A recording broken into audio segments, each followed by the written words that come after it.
यह कहानी एक छोटे से गांव की है जहां एक पुराना खंडहर हो चुका हवेली था। लोग कहते थे कि उस हवेली में आत्माओं का बसेरा है। एक रात गांव का एक युवक राजू हिम्मत करके उस हवेली में जाने का निर्णय लेता है।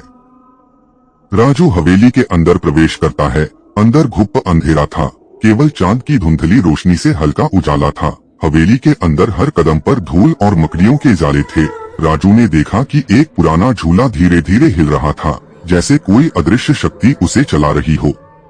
राजू ने आगे बढ़ने का साहस किया। अचानक उसने सुना कि कोई उसके पीछे चल रहा है। वह पीछे मुड़ा, लेकिन वहाँ कोई नहीं था। राजू का दिल तेजी से धड़कने लगा। हवेली के एक कमरे में एक पुराना फटा हुआ दर्पण था। राजू ने जब उसमें देखा तो उसे अपने पीछे एक परछाई दिखी। वह तेजी से मुड़ा, लेकिन वहाँ कोई नहीं था। उसने फिर से दर्पण में देखा। इस बार परछाई और नजदीक थी। अब उसकी सांस रुकने लगी। अचानक दर्पण से एक हाथ निकलकर राजू की गर्दन पकड़ लिया। वह चीखने लगा, लेकिन उसकी आवाज बाहर नहीं जा सकी। वह हाथ उसे दर्पण के अंदर खींचने लगा। राजू ने बचने की बहुत कोशिश की, लेकिन उसकी सारी कोशिशें नाकाम रही।